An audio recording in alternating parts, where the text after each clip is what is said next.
দীর্ঘ রাজনৈতিক ক্যারিয়ার নিজেই শেষ করে দিলেন। তো গাইস সবার আগে এই টিকটক ভিডিওটা দেখো, তারপরে ভিডিওর ফানি কমেন্টস করব। Let's go. শিক্ষামন্ত্রী দূরের কথা, এখন ডাইরেক্ট সরকার পতন হবে। এক দফা এক দাবি, সরকার পতন চাই।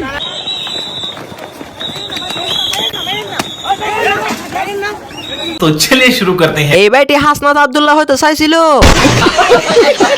দূর তো দেশি মুরগির মতো স্পিডে দিল,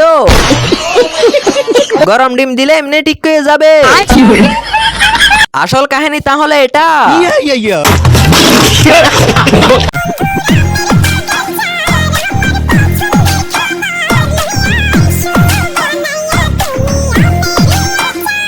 तो चलिए शुरू करते हैं। এটা কি তাহেরি হুজুরের আত্মীয় নাকি? গাড়িতে উঠেন, জান্নাতে নামিয়ে দিয়ে আসি। ওই ফিসনের বেটা সাইয়া রয়েছে। ওয়াও পবিত্র ফাফি। যে ব্যক্তি নিজের স্ত্রীকে প্রতিদিন কাপড় চোপড় ধুইতে দেখতেছে, রান্না বান্না করতে দেখতেছে, অথচ তার কাজের সহযোগিতার জন্য দ্বিতীয় আর একটা বিয়ে করছে না, তাহলে তার মতো জালেম এই পৃথিবীতে আর কে হতে পারে? तो चलिए शुरू करते हैं। এখনই বউকে ভিডিওটা শেয়ার করতে হবে। জামাই ফাঁসে ছিল, সাউন্ড বাড়িয়ে দিয়েছিলাম। লাগবে না সারাদিন কাজ করতে রাজি। ফুল ভিডিও না দেখে জামাইকে শেয়ার করে দিছি।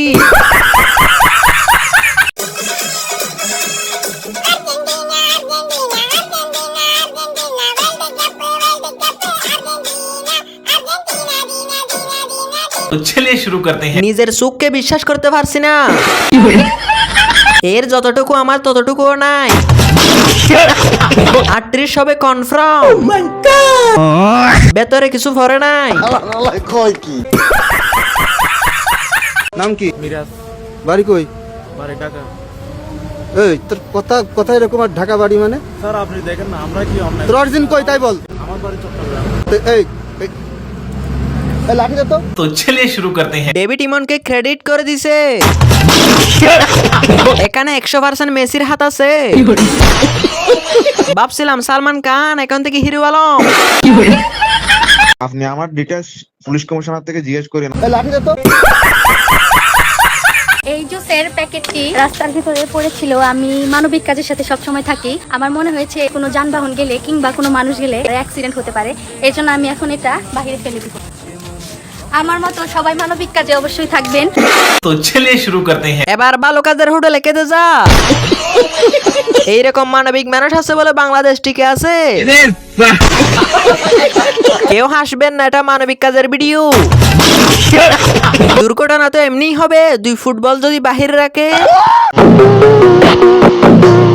গাড়ি চালকের ভাগ্নির সঙ্গে সম্পর্কে জড়িয়ে দীর্ঘ রাজনৈতিক ক্যারিয়ার নিজেই শেষ করে দিলেন সাতক্ষীরা 4 আসনের সংসদ সদস্য গাজী নজরুল ইসলাম। तो चलिए शुरू करते हैं। এরা 71 সালে এগুলো করছে। সঠিক বলেছেন। ভাবতে লজ্জা লাগে, এর আমি ভোট দিছি।